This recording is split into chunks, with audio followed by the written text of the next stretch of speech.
Assalamualaikum. Welcome to Shah Group Educational Channel. Subject is mathematics and class 9. आज हम पढ़ेंगे chapter number 4 which is factorization. Factorisation chapter में obviously सबसे पहली और सबसे इंपॉर्टेंट टर्म हमारे पास है फैक्टराइजेशन. तो सबसे पहले समझते हैं फैक्टराइजेशन होती है, ये कहते किसको है. Factorisation has an important role in mathematics. It helps us to reduce the complicated expression into simple expression. तो बहुत ही सिंपल सी बात है कि फैक्टराइजेशन क्या करता है. कॉम्प्लिकेटेड एक्सप्रेशंस को, एक्सप्रेशन हम पढ़ चुके हैं पिछले चैप्टर्स में, किसे कहते हैं, कॉम्प्लिकेटेड एक्सप्रेशंस को रिड्यूस करने के लिए या सिंपल फॉर्म में लिखने का नाम ही फैक्टराइजेशन है. ठीक है. एग्जाम्पल अगर हम बात करें तो 10a + 5 15b - 20c आपके पास लिखा हुआ है. अगर मैं आपसे कहूं कि इसमें फैक्टराइज करें तो फैक्टराइज की बहुत सारी टाइप्स हैं, बहुत सारे काम होते हैं. सबसे पहले तो हमें नजर आ रहा है कि इसमें कॉमन आ रहा है कुछ. देखें ये तीनों 5 के टेबल में आ रहे हैं. सो 5 हम इसमें से कॉमन ले सकते हैं. जब हम 5 कॉमन लेंगे तो यहाँ बचेगा 5 2 * 10 होता है तो ऑब्वियसली यहाँ 2 बचेगा. 5 3 * 15 होता है तो जाहिर है यहाँ 3 बचेगा. और 20 में से हमने 5 कॉमन लिया तो 5 4 * 20. तो ये गलती मत कीजिएगा कि हमने 5 कॉमन लिया तो 10 में से 5 गए, 5 बच गए. नहीं, कॉमन लेने का मतलब है कि आप मल्टीपल फॉर्म में ले रहे हैं, यानी कि 5 2 * 10, 5 3 * 15 और 5 4 * 20. ओके. तो इस नॉर्मल एक्सप्रेशन को हमने थोड़ा सिंपल फॉर्म में लिख दिया या रिड्यूस फॉर्म में लिख दिया, तो इसी का नाम बेसिकली फैक्टराइजेशन है. इसकी कुछ टाइप्स होती हैं जो आप इस थ्रू आउट द चैप्टर आपको पढ़ते हैं. सबसे पहली टाइप तो ये कि आप कॉमन लेते हैं, जैसे अभी हमने लिया. तो कोई भी टर्म आपके पास लिखी है तो सबसे पहले तो ये देखें अगर सब में से कुछ कॉमन आ रहा है तो कॉमन लिया जाएगा. जैसे इसमें समझाने के लिए बताया हुआ टाइप में कि के देखें तीनों में से कॉमन आ रहा है तो common factors in all terms, तो आप सबसे पहले तो कॉमन लेते हैं. एक आपके पास टाइप होती है जिसमें 4 वैल्यूज होती है. तो पहला स्टेप तो ये, अगर सब में से कॉमन आ रहा है तो कॉमन लें. अगर इस तरह से 4 वैल्यूज हो तो फिर दो दो करके कॉमन लिया जाता है, दो दो के पेयर्स बनाए जाते हैं. ठीक है. 4 हो तब भी दो दो के पेयर्स बनाए जाते हैं, 6 वैल्यूज हो तब भी दो दो के पेयर बनाए जाते हैं. यानी कि इवन नंबर्स में जब भी वैल्यूज होगी तो आप दो दो के पेयर्स बनाएंगे. और याद रखिएगा जो आपने पेयर बनाए हैं उसमें ब्रैकेट जो है सेम आने चाहिए. यानी कि जब इन दोनों में से मैं कॉमन लूं और जो ब्रैकेट बचे, फिर इन दोनों में से जो मैं कॉमन लूं और जो उसका ब्रैकेट बचे, वो दोनों ब्रैकेट सेम होने चाहिए. तो इसे हम कहते हैं common factors in pairs. Then we have perfect square, जो कि अपने आप में एक फॉर्मूला भी है, a² + 2ab + b² या फिर a² - 2ab + b².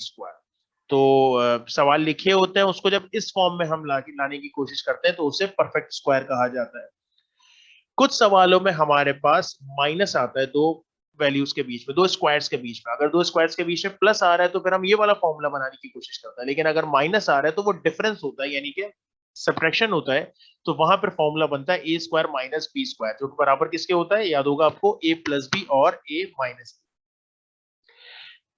फिर हमारे पास एक क्वाड्रेटिक इक्वेशन आती है. कभी क्वाड्रेटिक इक्वेशन होती है ax² प्लस का bx या फिर माइनस का भी हो सकता है, और फिर प्लस का c या माइनस का भी c हो सकता है. तो इसे क्वाड्रेटिक इक्वेशन कहते हैं जिसमें वेरिएबल का स्क्वायर होता है, देन वेरिएबल होता है, देन कांस्टेंट होता है. तो ऐसी सिचुएशन में मिडिल टर्म ब्रेक की जाती है. तो ये कुछ टाइप्स हैं जो आप फैक्टराइजेशन में करते हैं. अब आपके पास सिंपल एक सवाल लिखा हुआ है, फैक्टराइज करना है हमें 4/9 - 8/12x - का 16/15xy. तो बहुत सिंपल है, तीनों में से कुछ कॉमन आता हुआ नजर आ रहा है. देखिए कॉमन ऑल दो x और x यहाँ से भी आ रहा है, लेकिन हम यहाँ से कॉमन नहीं लेंगे, हम तीनों में देख रहे हैं. अगर ये 4 वैल्यूज होती तो मैं आपसे कहता दो दो करके कॉमन ले. तो 4 8 16, सबसे पहले तो 4 सब में कॉमन आ रहा है. ठीक है. 9 12 और 15 तीनों किसके टेबल में आते हैं, 3 के टेबल में आते हैं. तो डिनोमिनेटर से 3 कॉमन आ रहा है. तो देखते ही नजर आ गया कि 4 और 3 यहाँ पर कॉमन आ रहा है. अच्छा रीचेक भी कर लेते हैं. 4 1 * 4, 4 2 * 8 और 4 4 * 16. ठीक है. 3 3 * 9, 3 4 * 12 और 3 5 * 15. और बाकी वैल्यूज अपनी जगह पे. तो इसका मतलब इसका आंसर यही है. Right. Remainder and factor theorem. अभी रिमाइंडर एंड फैक्टर थ्योरम क्या होता है. Remainder factor theorem are usually used to find the factors of the polynomial expressions of third and higher degrees of polynomial. देखिए square तक की तो आपने type देख ली. अच्छा क्यूब के फिर फॉर्मूले हमारे पास कुछ अवेलेबल है, लेकिन जब पावर्स उससे भी ज्यादा ऊपर चली जाती हैं, 3 में भी ऐसी वैल्यूज आ जाती हैं जो डायरेक्ट फॉर्मूले से सॉल्व नहीं हो सकती, तो फिर वहां पर हमें जाना पड़ता है रिमाइंडर या फैक्टर थ्योरम पे. अगर तो स्क्वायर तक है तो हम सॉल्व कर लेते हैं, जैसे हमने भी टाइप देखी. क्यूब के भी कुछ फॉर्मूलाज मौजूद हैं. वो भी हम सॉल्व कर लेते हैं।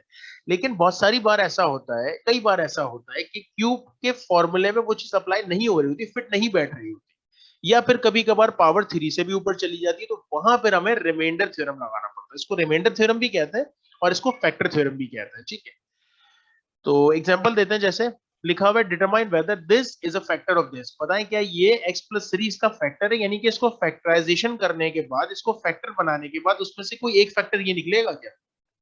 ठीक है, तो एक तरीका तो ये था कि हम इस पे फॉर्मूलाज अप्लाई करके फैक्टर देंगे, लेकिन अब देखिए ना, क्यूब भी आ रहा है, स्क्वायर भी आ रहा है, तो फॉर्मूले तो बन नहीं रहे, ना कुछ कॉमन आ रहा है, ना पेयरिंग हो रही है।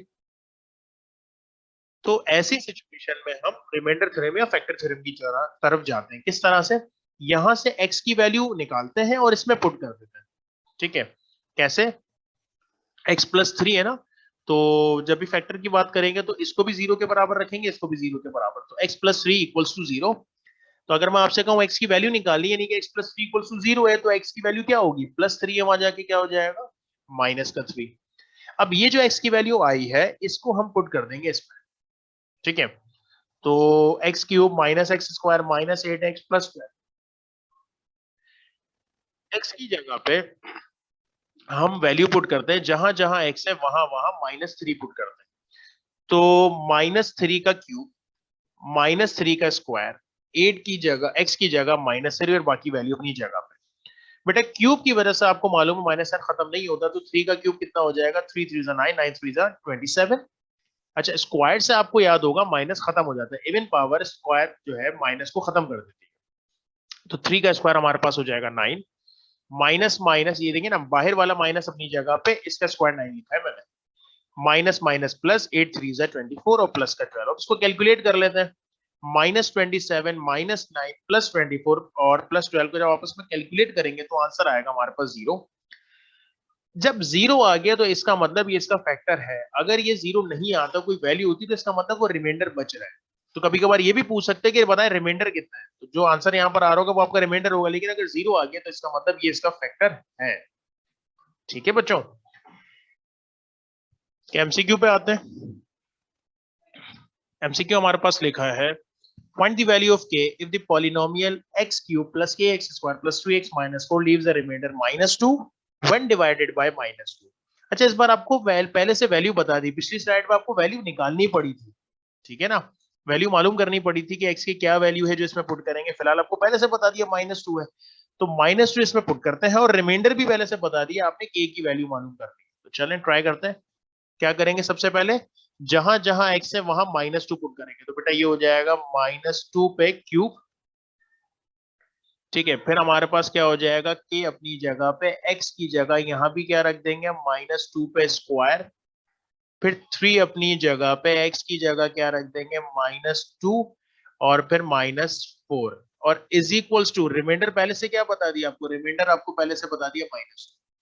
तो क्यूब से आपको पता है माइनस खत्म नहीं होता, 2 टू 4 4 टू ये हो जाएगा -8।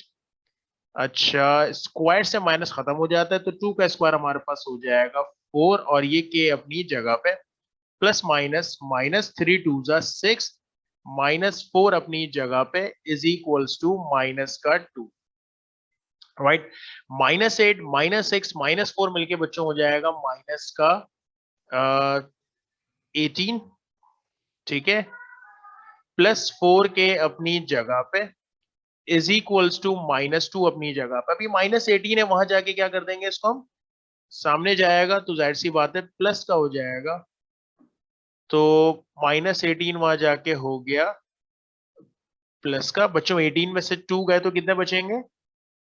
ये बचेंगे हमारे पास 16, और यहाँ 4 मल्टीप्लाई हो रहा था, वहां जाके क्या हो जाएगा? डिवाइड। 16 को 4 से डिवाइड करेंगे तो रिजल्ट हमारे पास आ जाएगा 4, विच इज आंसर। ठीक है, तो होपफुली बात समझ में आ गई होगी। इंशाल्लाह नेक्स्ट वीडियो में आपसे मुलाकात होगी। Thank you so much, and channel को सब्सक्राइब कर दीजिएगा। अल्लाह हाफिज।